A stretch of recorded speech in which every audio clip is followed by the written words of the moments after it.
Hello and welcome to another edition of Relatable. I am your host, Stephanie Michele. Today we are talking about second chances, and I'll have fun things to share in a minute about that. There are two types of second chances, the ones that you take and the ones that you give. Second chances are the reboot button of life. They are essential for growth and movement. Second chances are a way of being defiant against binary themes like success versus failure or right versus wrong. We take them because we want to do better. We give them because we care. We need them because everything around us is always changing, and so are all of us.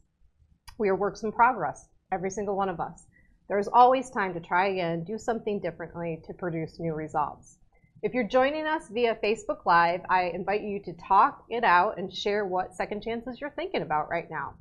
Now, let's meet our guest. So Heidi Mastrogiovanni, I love saying your name, is the author of the comedic novel Lollipatty Bones Act 2 and the soon-to-be-released sequel Lollipatty Standing Room Only. She's a dedicated animal welfare advocate. She lives in Los Angeles with her musician husband and their rescued senior dogs. Awesome. She loves to read, hike, travel, and do classic spit takes, which we're going to learn what that is. And Heidi is a graduate of Wesleyan University, and she's fluent in German and French, easy for me to say. Heidi's novels explore the theme present, and Heidi likes to explore this theme that is present in all of her work. It's never too late to begin again, and it must be cocktail hour somewhere. All great themes. Thank you, thank you, thank you. The tease that Heidi knows, and she giggled when I was reading the intro, is if you're watching via Facebook Live, you might have realized that we had to start over. I'm like, woo, this is weird. We're doing a show about second chances, and we had to start the screen twice. I'm like, how woo and strange is that, right? It was perfect. It Right. felt perfect. Yeah. When you pointed that out, I thought, oh my God. You're like, ooh, It's perfect. It's perfect. Yeah. Well, so thanks for being here, Heidi. Thank you for having me. I'm so thrilled to be here. But I think we're having some fun today. Yeah. So I always give the guest that's sitting in that chair an opportunity to just like clear what's pulling your attention. Is there anything that you want to share before we get into our topic of the day? You know, I've watched so many of your shows, and I just adore them. So I knew this was coming, and it didn't take me very long to figure out what it would be. It's something that has woken me up like this at 4 a.m. since November of 2016, which I think everyone probably has an idea of what I'm referring to. How the thing that's on my mind all the time, how do we move forward? How do we progress when our leaders are unkind? Yeah. When our country is being led by unkind people? Yeah. And I don't have the answer to that, other than we never stop. Yeah. And we never give up, we resist. Yeah. So that's on my mind all the time. All the time. I thank you for that. I think it would be harder. I'm not a mother, but raising children in this time, and you're trying to teach them these values of being kind, Exactly. And being considerate, and being knowledgeable, being curious, you know, being empathetic, like all of these things in this time. It seems like it would be a little bit difficult. I can't imagine. Yeah, I can't imagine how hard that is. It's hard enough when you're an adult. Yeah. I cannot imagine when these are the examples, when you see that kind of selfishness. Yeah, I agree. But you tell children, but you shouldn't be selfish. Yeah. Like, that guy's winning. Why shouldn't I do it? Yeah, absolutely. Absolutely. Yeah, it's a very, very strange time. Very strange We are times. actually talking before the show of, like, what is going to be the moment when people are like, okay, that's enough. Like, I feel like we've passed it, you know, so why? Several times. Yeah, yeah. During the election, honestly, I thought when he mocked the disabled reporter, oh, that's got to be it. This was a while ago. Many outrages have happened since then. The whole Helsinki? Yeah. Well, no one's going to say anything? The most recent, taking security clearance away from people that disagree with you. Yeah. Last I checked, that's totalitarian. Yeah. So I agree with you. So I don't know what's going to do it. Please, for God's sake, vote. Please vote. We have a midterm coming up. Please vote. Absolutely.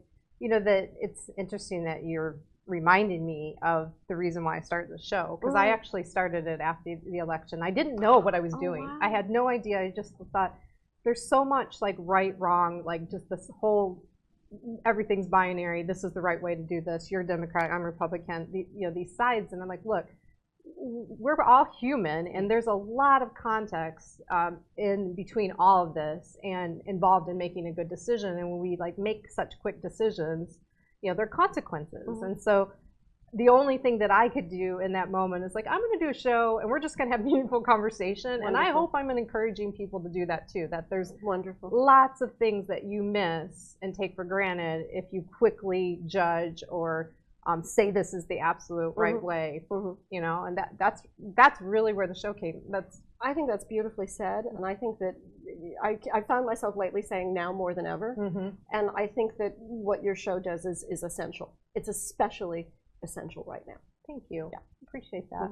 Well, talking about something that's essential and kind of just pulling at my heartstrings. So senior dogs, you rescue senior dogs. Good Lord, tell me about that. It is a calling. Yeah. I don't use that word lightly. When I was 7 in Connecticut, we got a dog. He was a puppy, and we had him for 16 years. And he stayed with my parents when I went to college. And he was my baby brother because I was an only child. And but so I had cats. More on that later. With my first husband, I had cats, and when I met my second husband, we had cats, and then when you're in the rescue community, and you're on the email list, you'll get emails. And there was an email about an ancient beagle, a very old beagle, and she needed a foster home. And I don't know what to say other than it just spoke to me. And that was Eunice.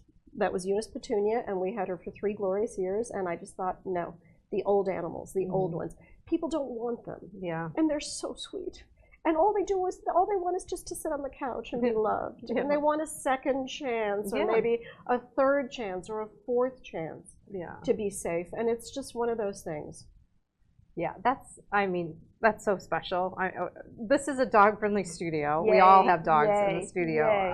And I had a dog that lived to 17 years, and which was a big dog, which is amazing. Yeah. So you were doing something miraculous. It was, she was a special dog. But the idea of going in and actually getting a senior dog, knowing that other people don't want it, is pretty amazing. I have to tell you, well, thank you so much. And as a PSA for adopting seniors, I have to say, there is no question in my mind you get much more than you give. Always. You always just, they're sweet and they're kind and they're loving and they're precious, and I can't say enough about senior dogs. I can't say enough about animals. Yeah, true. There should be a program where senior dogs could go into like retirement homes or something. I know there are some things like that, and there should be more of them. Yeah, definitely. It's a good match. Definitely. So you hinted on the theme of the show today and what you just shared about dogs. So why is this so important to you, like this second chance kind of theme? I loved the way you described second chances in your introduction. I got teary a little bit when you were talking about that. We all need second chances in our lives. And we need to remember that when someone needs to be given a second chance by us. And I know I'm sure we'll talk about this more. Like my character Lala Pettibone, we have both been very lucky in love twice, but we both had to be very unlucky in love once to be lucky in love the second time. We were both widowed very young. Young in terms of the grand scheme. Somehow you expect you're not going to be widowed until your 70s or 80s. Well, it just doesn't always work out that way. And I was 41 when my first husband died. And 2.5 years later, I met my second husband. And that second chance, obviously, I'm going to just state the obvious, just absolutely transformed my life and transformed the way that I look at second chances. Were you thinking, like, did it surprise you? Were you thinking that you wouldn't find somebody else? Or like, what took your breath away on that? Like, that is such a great question. I really had liked being married. I really liked it. So I know that I really wanted to have a partner in life. I think what really took my breath away was the threads that had to come together for us to be in the same place at the same time. To me, were nothing short of miraculous. And you weren't really looking. I was. You were. Yeah. You were ready. Yeah. You were ready. Yeah. And did you believe, like, I would think, so this is before online dating and things like this, Little, right? I did do one online dating thing, Okay. which I would like to tell you about. Okay. Okay. Yeah. So did you think the odds were pretty high that you'd meet somebody? No, it's a very good question too. I think because when you think about it, and this to me is the constant leap of faith of life. Mm-hmm. So you'd have to be in the same place at the same time. You'd have to both be single. Mm-hmm. You'd have to have the same interests. You'd have to have the same values. You'd have to both want a relationship. The relationship would have to work out. You'd have to like each other. You know, the things that would have to work. Yeah. It's almost amazing that it works. There's a researcher in the UK that did a study on like what are the actual chances of love just based on the population. Yeah. And it was like 1 in 562. And oh my goodness. The chances of you having twins Mm-hmm. are 1 in 70 or something, and 1 in 55 that you'll be a millionaire. So that is those hilarious. two things, yeah. That is hilarious. Yeah, no, it was. We met at Molly Malone's on Mm-hmm. Fairfax, lovely Irish pub, and it truly. The reason he was there, just to give a little hint of how miraculous it was, he just happened to pick up a certain edition of LA Weekly, and a friend's then boyfriend, now husband, was doing a CD release party that night. Mm-hmm. What if he hadn't picked up that? I shudder. Yeah. I on some level shudder to think what, but there it is. Yeah. Is that the hand of the universe? Is that the hand of what? I don't know. Yeah. Is it random? I don't know. It's just exciting. It's amazing. And you want people to know about it, right? I do. So they stay encouraged and inspired and get the hell out of their house, right? Get out of your house. If you want to meet people, you know, the chances of the UPS man being available to you are pretty slim. Do you know what we were talking about, though, before the show started? We were saying people who had met through volunteering. I just love the idea of volunteering, and I just think it's a great way to meet people with like values. When my first husband passed away, I really increased my volunteering with animal welfare, and it made a huge difference. Mm-hmm. Just in terms of my feeling, okay, I can get out of bed to do this. Mm-hmm. Because you're grieving, and it's, you know, mm-hmm. grief is a terrible, terrible journey. Volunteering, great way to meet new friends, great way to meet someone who shares your values. Yeah. To me, and I know we'll talk about this more, it's all about values. Well, and when you're in a state of giving, it kind of takes the attention off the grief or what might not be so pleasurable in that moment. Nicely said. Nicely said. Very nicely said. So your character goes through a second chance kind of experience. So let's back up. So you're in love. You met your second husband. Things are great. You're happy. When did you decide to write? Have you always been a writer? You know, I start in college. I was a theater and German major because you know you have to have a practical plan for life. Like I guess I'll just do German plays for the rest of my life. So practical. In the original German. So practical. Yes, so I'll do Brecht forever. But somewhere along the line, because when I moved to New York as an actress. I had done a little bit of writing in college. You know, you're churning out the papers, but it wasn't really something that I was by any means focused on. I joined a sketch comedy group in New York City, and you have to produce product, obviously. You have to produce sketches. So the other woman in the group and I started writing together. She's still one of my closest friends. And I found out that if you're doing a scene that someone else has written and you make people laugh, that's a great feeling. But if you're doing a scene that you've written and you make people laugh, it's an even better feeling. And what I realized even more than wanting to write is I want to make people laugh. Mm-hmm. So somewhere along the line, I realized that I'm not such a great actress. I wasn't so great. You know those great actresses who do the characters like Kristen Wiig and Kate McKinnon? Yeah. God, if I tried to do a character different from who I was, and I've seen video, I think it was just like, oh God, make her stop. Who is that person? Who is that, and why is she acting so awful? You know, it just wasn't genuine. Yeah. The only thing I demand of a performer, I really humbly ask, just make me believe what you're doing. Of course, yeah. And you could not believe what I was doing. So it just became more and more, I'm really enjoying spending time with words. I'm a voracious reader, to use the... nice word. Thank you. I love that. I know I love voracious. Yeah. It can apply to so many things. Yeah. I'm a voracious eater. But I love spending time with words. I love language. And I love making people laugh. Mm-hmm. That's, they're comedic novels. Yeah. So the goal is to make people laugh. So is it you had a little love in your tank? You're like, I'm going to go back to something that I like to do, which is make people laugh. Yes, right? And I love the phrase "love in your tank." Yeah. And I have to say, just if I would say to any people who are younger and are the older you get, the more I think that my whole philosophy is I'm just going to do whatever I want. And I'm going to do whatever I want whenever I want to. Yeah. And that's what do you have to lose? Seriously. Like, what? Oh, I got this far. Yeah, someone's going to yell at me? Yeah. Oh, okay. And I think that's one of the great perks of getting older. Yeah. Because I basically just do whatever I want. It's more impressive, right? Like, how people say things like, you look great for your age, So, I love that one. Right. It's such a backwards compliment. Exactly. Yes. But, or as a friend of mine said, it's either a backward compliment or a four-handed insult. Yes. Yeah. Exactly. Yeah. Exactly. Yeah. But, so I think there's things people look at as you do older and they have more respect for. It's like, you sat down and wrote a book? Good for you.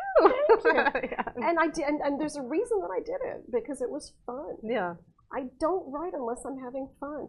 That may be more difficult for people who are writing very heavy, very profound novels, though I think comedy is also extremely profound.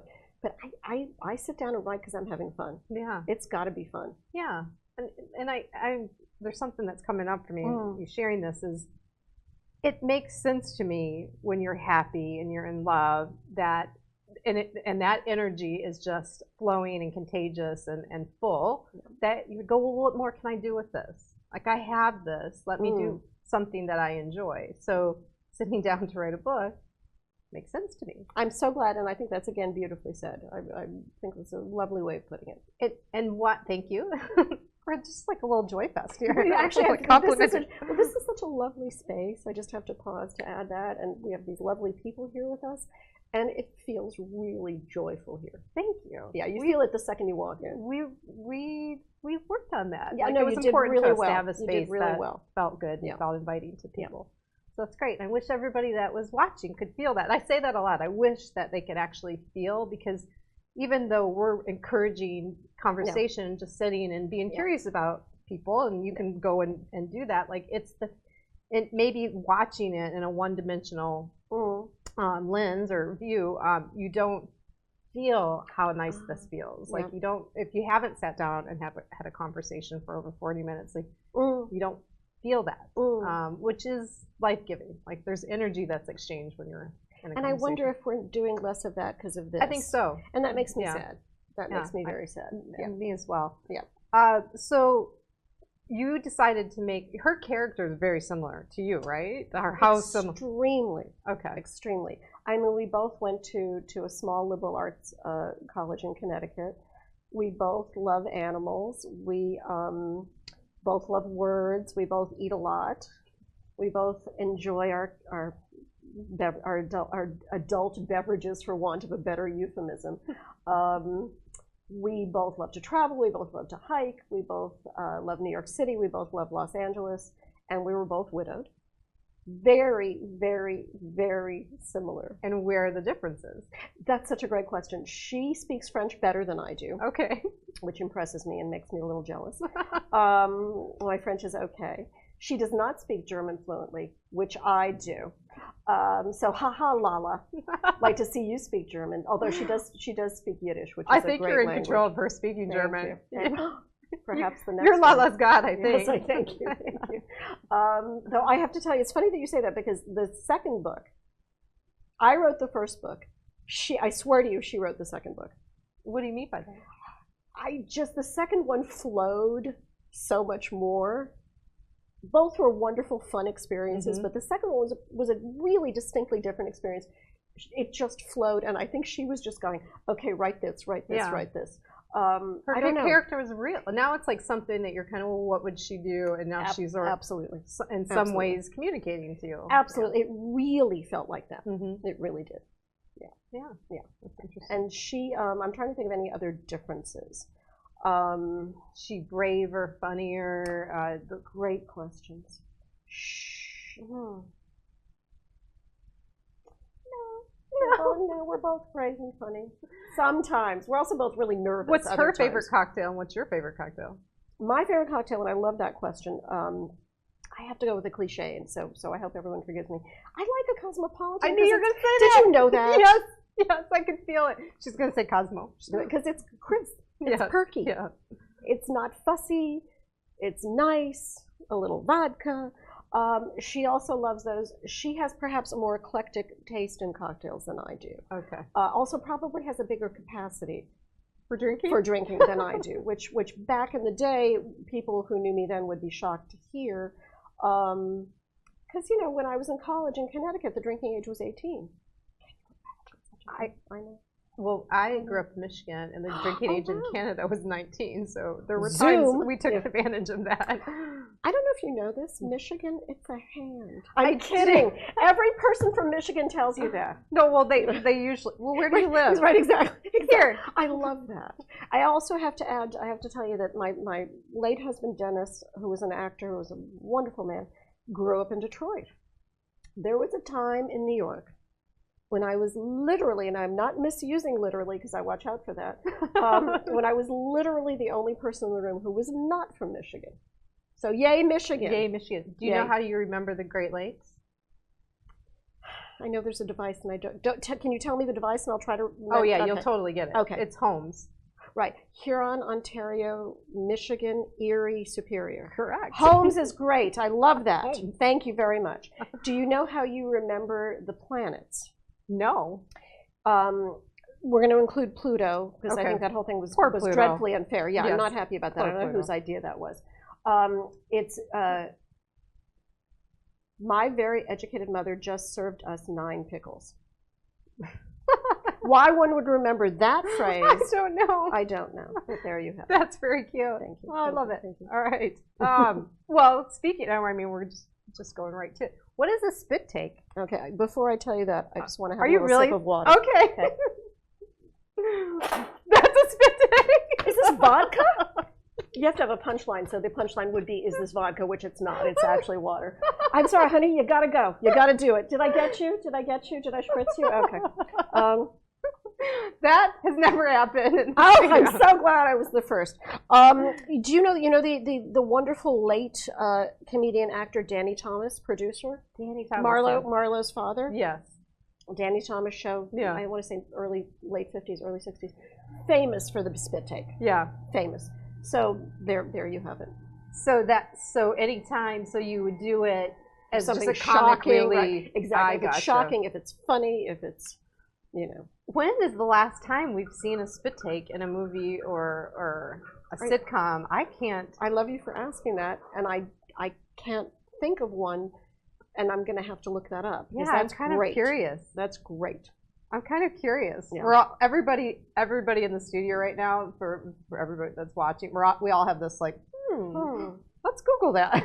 and I'm thinking about how there was a time when you just couldn't Google stuff. Yes. You might be able to find it in a book. Yes. Life is just, I always shock my nieces and nephews by saying, oh, honey, when I was in college, if I wanted to look something up, I put a jacket on and I walked to the library. You have no idea. You have no idea. We were in hell. Or the anticipation of not knowing, too. Like, think about that. I try to think about what my high school experience would be like with a cell phone, as opposed to what they actually were like. Absolutely. Such a great point. And I do have to say, though, the escapades, the high school, college, and post-college New York escapades. May I just say, for me personally, thank God there were no phones recording those. Yeah. Because, you know, it was crazy time. You don't want pictures. And I just don't want that to be on video for the rest. Yeah, so I'm kind of happy about that. But isn't it interesting? Someone shared this recently. Where did I see this? I don't know. I'll have to give credit in the archives. Somebody was talking about, like, do you remember when you would take a picture on a camera and film and then drop it off at the drugstore? Yes. And then, you know, you'd wait for many days to go pick it up. And then you'd flip through and they're like terrible. They're just like the worst pictures ever. None of them were I good. guess this is okay to archive my birthday party. Like, there's my thumb and half of my Aunt Rita's, you know, eyebrow. And now it's like, no. Yeah. You know, let's get it perfect. So take it again. Yeah. No, and albums. Yeah. Where you'd fit them into those little little things in the corners, those little sleeves in the corners for each picture. We were talking before because we were taking pictures. Yeah. And I'm just notorious in my family for my eyes being closed. Yeah. And as you said, back in the day when you picked And them that up, was it. oh, great. That's the only one you have. They're close at everyone. Yeah. Yeah. Now we can, fake. We can take a picture of your eye open from another picture and put it on that picture. Like, it's amazing. It's crazy. Amazing. It's amazing and crazy. And crazy. Yeah. Speaking of amazing and crazy, I love your last name. I don't know why. I just love saying it. I love you for loving it. And thank you. What's interesting, so I'm sharing something here, guys, you guys don't know. So my last name is Boltinghouse. And the reason I go by Stephanie Michele is forever, I would say it and people go, what? Or how do you spell it? And, I started my career in sales and I would never get through the super screener. So, yeah, it's an important name to me, but Stephanie Michele is easier. It has a nice ring to it, too, Stephanie Michele. I think it belongs on the back of a hockey jersey. Hey, Boltinghouse, he shoots, he scores. That's what it reminds me. I love it. Yeah, so. And you have 13 letters. I have 13. You have 14. And is it H-A-U-S, the German, or is it H-O-U-S-E? H-O-U. So H-O-U-S-E? Oh, house, yeah. It's spelled house, H-O-U-S-E. Okay, because they anglicized it then, because I'm assuming at some point it was H-A-U-S from the German. I'm guessing. It was, yeah. Okay. So what adventures have you had with a long last name? Well, when I was growing up, forms, and every form for the last name had 12 spaces. Yes. So never, and it was always Mastrogiovanni. No, it's Mastrogiovanni. I couldn't fit the other two. My other favorite, God rest my mother's soul, she was, born in 1923. She was a traditional woman. It just upset her so much that I never took either of my husband's last names. Like, no, I'm not doing that. No. And I'm a feminist, so no. But could you imagine if you hyphenated it? And 3 times, and I kept all 3. Heidi Mastrogiovanni, Pfizer, Michele. Yeah, no. What I love about it is that it's completely phonetic. Yeah. But it's very long, so it's very daunting. Yeah. So I have a lot of people say to me, oh, how do you pronounce your last name? No, it's just try. It's really easy. Yeah. I also have found many Mastrogiovannis on Facebook. Really? Yes, and that's kind of nice. It's like I think I've heard somewhere that it's very common in Italy. I'm not sure. I think I'm the only Heidi Mastrogiovanni on Facebook. I also love that I feel like you can see my background on my sleeve. German Italian. Yeah. I have a cousin whose first name is very Irish because she's Irish Italian. Yeah. And her last name is Mastrogiovanni. So I do like that you can tell, and my father's parents came through Ellis Island. Speaking of immigration and how important it is for our country, they came through Ellis Island from Sicily. Vito and Francesca Mastrogiovanni. Thank you. Did you ever use your last name as a road trip game to see how many words and sentences you could come up? No, I'm going to do it next time. We just came back from a road trip.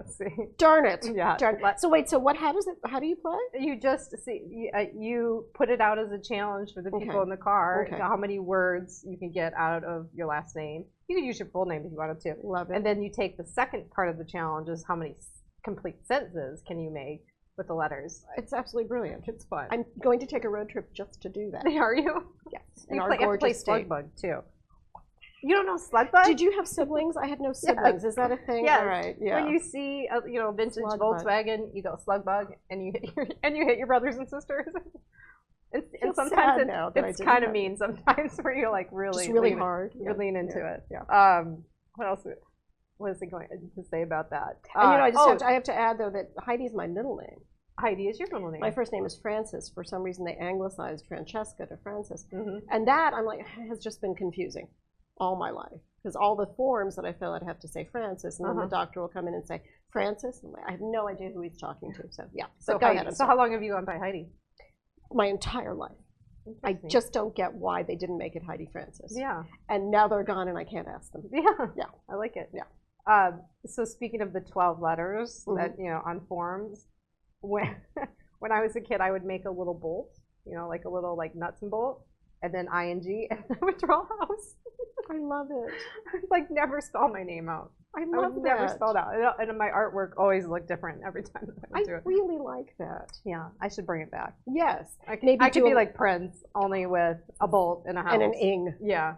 Or it did a lightning bolt too. I was because I thought a lightning bolt would be I wasn't fun as good too. as drawing lightning bolts. Those are hard. A little hexagon bolt was easier. Yes. It was much easier. Okay, so we talked about last names. We talked about cocktails. What's happening in the second book? Like, where is she? She has what adventure have you given her? She has a very hard decision to make because in the first book, she meets someone she falls very, very much in love with. And in the second book, because she's been widowed, she's been married and she's been widowed, and that's terrifying. I have announced to my wonderful husband, Tom, shout out to Tom, that who is, and I never dated younger men before. Tom is 10 years younger than I am. Ooh, look at you. I seriously never dated. She have a younger husband? No, he is not younger. Yeah, okay. I don't know why so I did that. No, exactly. Okay. I have no idea why I didn't make him younger.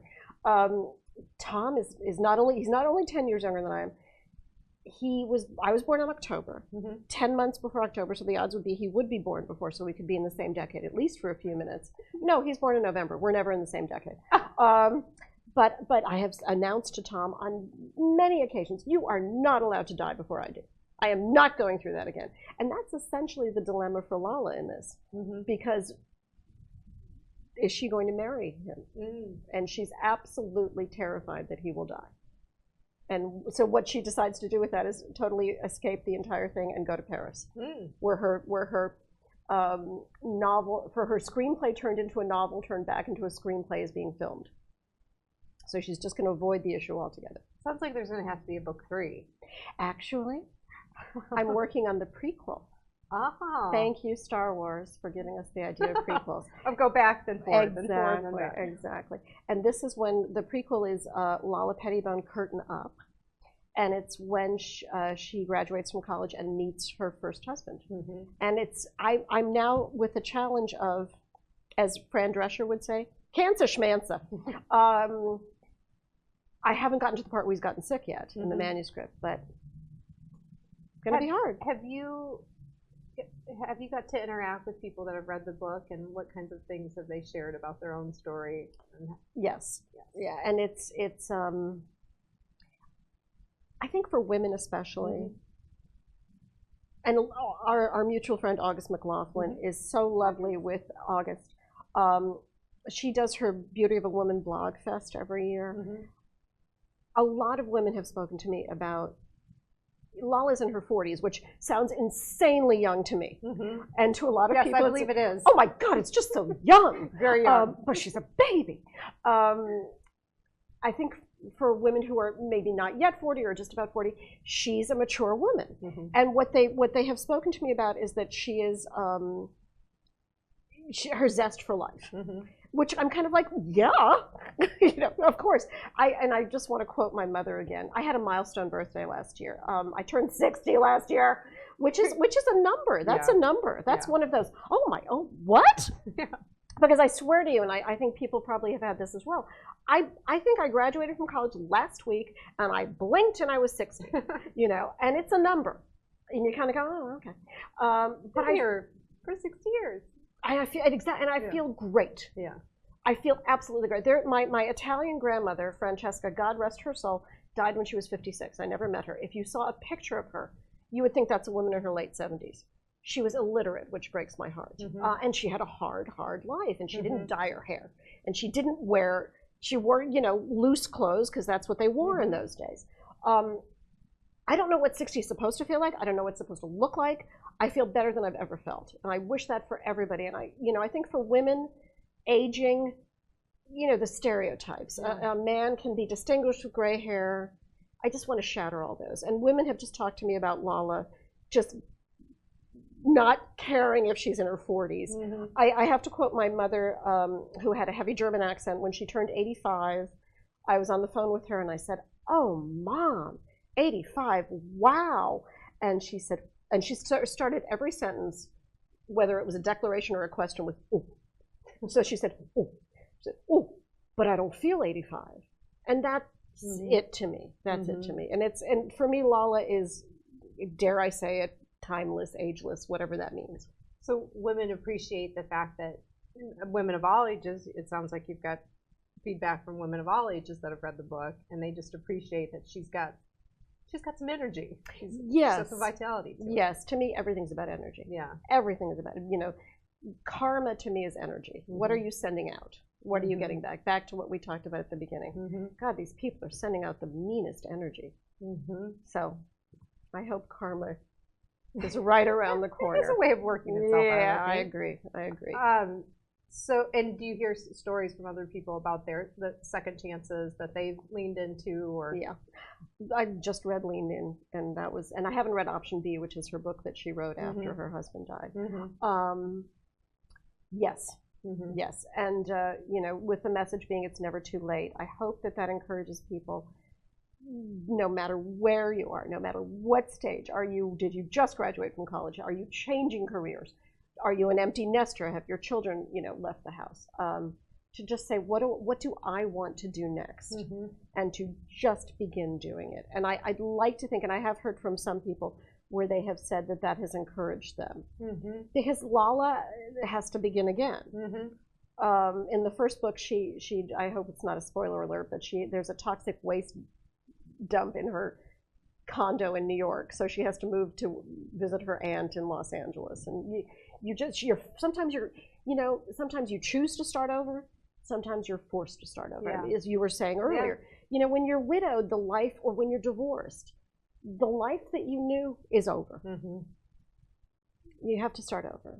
And every time I hear this theme, I see actual gears. And I've moved 3 times. So I grew up in Michigan and moved to Texas. Oh wow! I from Texas came here, and every time it's like, okay, the gears are moving in the direction that they're moving, and then you make a change, and it's like, and you undervalue or underestimate how much friction is going to happen. During that time, there's just things that you took for granted that hey, I woke up and I always ate this meal. Well, now I'm somewhere else and I can't get those ingredients. Or this friend and I would always talk, but now they feel like because I'm somewhere else, that call can't take place. I'm not seeing it. So you just don't know, but it's always a little, Yep. And then it takes a while, and then things start moving and flowing in the way that, I mean, I think there's a reason that when you look at the top life stressors, moving is one of them. Changing a job, they all involve change. When we look at our senior dogs, oh God, if there's a change in our routine, the little faces. Why are there suitcases? Honey, I'm sorry, Mommy's going on a trip. This is what we do. We wake up and we go for our walk, and then we have breakfast, and then we do this, and then we do this. I know change can be scary viscerally.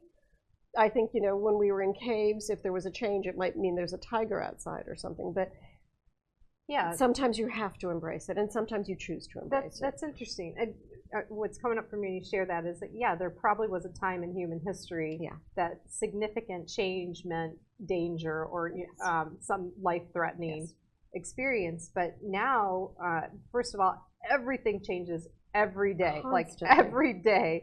When you think that you've heard the most shocking thing in the news, the next day is 10 times more shocking. Our cells are regenerating. Everything's changing, and I believe, and maybe this is part of the motivation for doing this, is the more that you can embrace that and accept yourself as a work in progress. Just so it's okay that you don't have it all figured out, and just embrace change. Find opportunities where you're conditioning yourself for change, because it's going to happen whether you like it or not, and you're going to get surprised by something. And if you're not able to kind of come back from that, snap back, like a rubber band, it is a little jarring, right? But finding ways to practice it, it's going to be easy for you to take. That first move from Michigan to Texas was pretty difficult, because that would have been, really early adult. Everything's changing. Everything is changing. And that's a big move. It was a big move. The cultures of the 3 states that I've lived in are so significantly different from each other, and the friends and the relationships that I had, extremely different from each other. I value and appreciate all of them, but they're very different. So that's something that you take for granted too. It's like you can't just pick up everything that you have and it work. Or the opposite, which, you know, we hear this all the time. It's like the problems that you had, you know, Right, yeah. they have a way of kind of Yes. being the same problems, Yes. unless you go, oh, I've got to break this. Yeah. I've got to be the one that kind of breaks this, what do I want to say, chain. Mm-hmm. Mm-hmm. Well, yeah, change is happening whether you like it or not. You might as well get on board. Yes, yes, embrace it. And I was just thinking, when you said that, I was thinking, well, when you have a wonderful party that your friends plan for your birthday and you don't know they're planning it, and you open the door, what do they yell? Surprise! Yeah. So this is a good thing. Yeah. You know, it can be great to be surprised. Yeah. And to be, as you said, to be aware and to be open to it. Which is interesting, because I know so many people. I don't like surprises. I know, Don't surprise me. That's Never true. surprise me. Don't do a Like, surprise party. Yeah. like, you're going to get surprised at some point. Embrace. Yeah, Yes. totally. Yeah. All right, well, speaking of changes and surprises, we reached the point of the show that I like to show that any given time how we're relating can change. And the easiest way that we found to do that is just to ask a random off-topic question. I know, I love these. And our little box has a mind of its own. Sometimes it stays right on topic, or it just goes random and goofy, and we love it. We love whatever comes up. All right, here we go. Would you rather have more friends or be closer to those that you have? That is a great question. I don't believe in having, I believe in having close friends. Yeah. It's not about volume, it's about quality to me. So yes. Closer to those yes. you have. I probably agree with that too. It's also hard to manage more at some point, and then you feel guilty, and you're because I'm not seeing everybody, so I'd rather There's be only closer. so much time, Yeah. and I think it's also important to let yourself have time to yourself, Absolutely. to recharge. So yeah, Absolutely. Yeah. Another one? yeah. I want like a ton of them. Okay. I love these. You can ask me a couple too. Oh, great! Just Oh, remember. yay! Yeah. It's equal opportunity question asking here. Fantastic. Oh, this is right on topic here. What author would you choose to write? What author would you choose to write your memoir? Oh, that's a fantastic, fantastic question. I am currently, and I love this phrase, binge reading. I'm currently binge reading Ann Patchett, Okay. who I cannot say enough about her. So she has just come, Ann Patchett, Leanne Moriarty, who I've read all her stuff, so fantastic. Either of those two. And they're fiction writers, but I imagine that memoir would just be easy for both of them. Okay. Yeah. All right. Cool. I'm so excited about this. Thank you so much for letting me do this. All right, I'm just grabbing this one. This one's talking to me. Okay. This is fabulous. What would be a good addition to the human body? Oh. A true reset button. A true reset button. Oh, you know what else? Answer. You know what else? You know those? Remember the Barbie heads that you could just twist and the hair would grow? Yes. I would love to have that, just right in the back of my neck. No, I want to wear short hair today. Okay, cool. I want long hair today. Just crank that. I think that's, first of all, I love your first answer, and I love your second answer. Those are, where do we put these? I'll take them. Okay, and may I do one more? Absolutely. Because these are officially way too much fun. All right, I'm going to ask this. I'm not. You don't like the question. I'm not happy about the premise. Okay. Okay. So just want to say that. If you were going to get fat on your favorite snack foods, what would those be? Oh, mint chocolate. You said that without hesitating. But not even. Yeah. Not Dark even. chocolate or milk? I would go either or. Yeah. I'm chocolate and mint together. You're right. I don't know. That is whoever came up with that. Amazing. We love them. Yeah. Amazing. Give them the Nobel Prize. Yeah. They're geniuses. Great. Just gonna do one more. Oh yes, do Okay. one more. Okay. Will you do one more for me then? Yes. Okay. And then we have to switch. I'm gears getting again. really indulgent. Gears. See, we're Gears. Nicely done.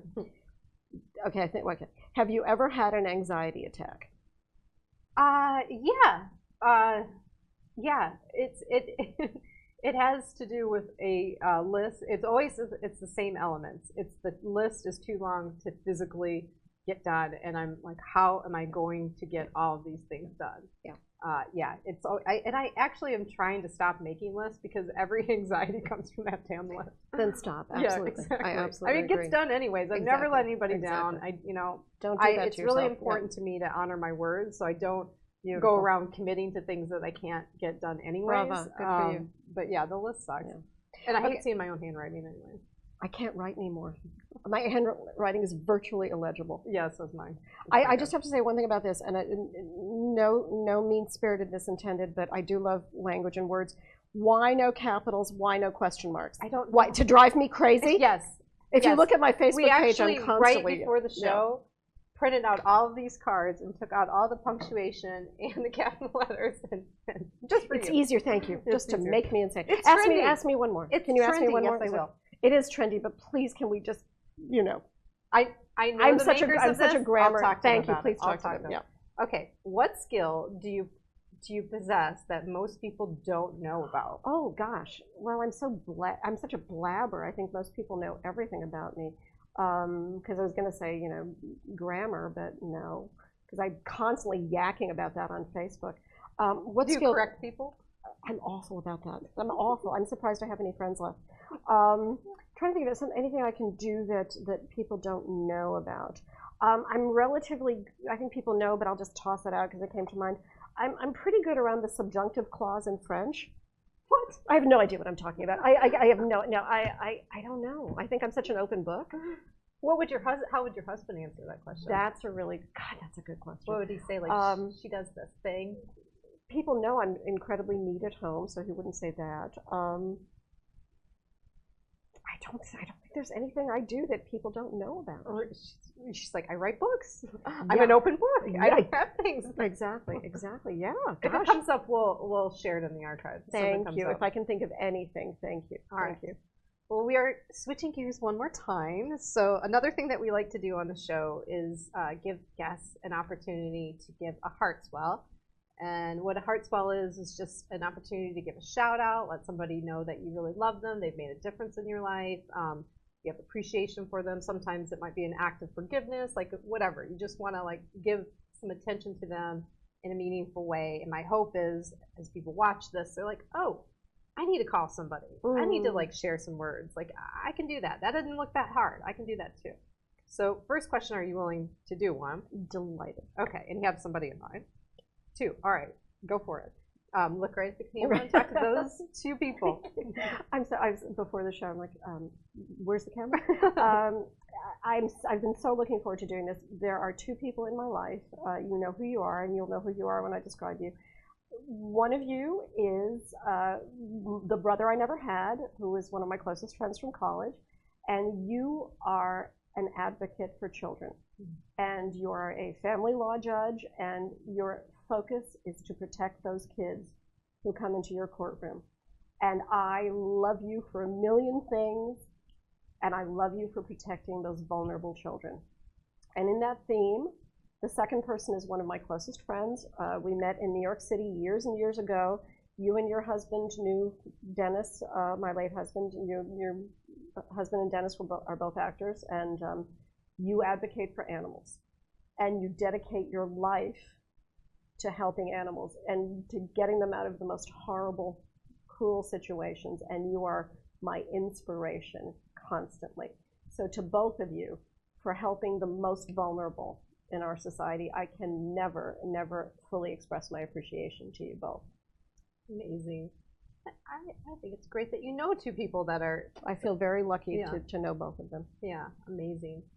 All right, we're almost to the end of the show. I know. I don't want to go. I know. I just want to stay here. Well, you can come back. Yay. You have to come back. Thank you. There's one other great thing that we get to do together, and that is just encourage people to do something differently this week, inspired by our conversation. So we call it the social challenge of the week. Lovely. Of course, it has to be about second chances. I'm kind of feeling, and you can add to this or say, oh, no, I'm kind of feeling this. I'm kind of feeling like, hey, just, something, really think about something that you've been hard on yourself and explore. Maybe it's through journaling, how you could give yourself a second chance. And what is that first step? Because often people look at, oh, maybe taking this test over, it feels really daunting. And what if I don't pass? And when we really probably just need to take it in bite sizes and say, okay, well, let me just study for an hour and see how I feel. Yeah. Like take a first step. Like be clear about what that first step is. What are your thoughts on that as the encouragement? I absolutely love it. There's a book by Anne Lamott called Bird by Bird. Take it and her dad's advice to her brother was just take it bird by bird. Mm-hmm. And I love what you said. Study for 15 minutes. Study for half an hour. Take the steps. and do that for yourself. Yeah. And I think that when you're taking care of yourself and you're kind to yourself, it just comes out to everyone else. Totally. And nobody has. Anybody that tells you they have all the answers at any given moment are lying. Yeah. And we talked about this on Motherhood and Liz when she was on the show, but like really, like we don't all have all the answers. How like there's a definite amount of answers. And there's always more to learn, and there's always more to take in, which is exciting. Yeah. Learning is great. I agree. So that's the social challenge of the week. Just take start to think about it, maybe journal, and then figure out what the first step is. And we'll share the instructions on that in the archives of the show. That brings us to the end, my friend. We are going to definitely be sharing where you can get both. Your second book's not out yet. Right? No, September 4th. September 4th. Okay, so we'll be sharing where we can get the first one, how you can get in touch with Heidi, what she's talking about on social media. We'll share all of that. Really enjoyed this conversation. It's been great. The lightness that's in the room. It's a lot of fun. It feels good. A good way to start this day. I had a wonderful time. I can't thank you all enough. This has been so delightful. Thank you so much for having me. No problem. I feel like I have a perma grin on my face. So I'm going to be smiling all day. Thank you. Thank you. It's mutual. It's mutual.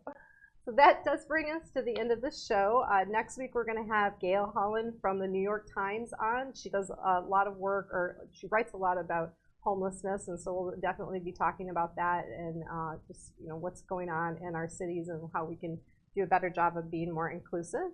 And as always, you know what I'm going to say, guys. I just want to encourage everyone to relate with more curiosity, and that goes for yourself too. Just be more curious. Ask some questions that you haven't asked yourself. And that's it. We'll see you next week.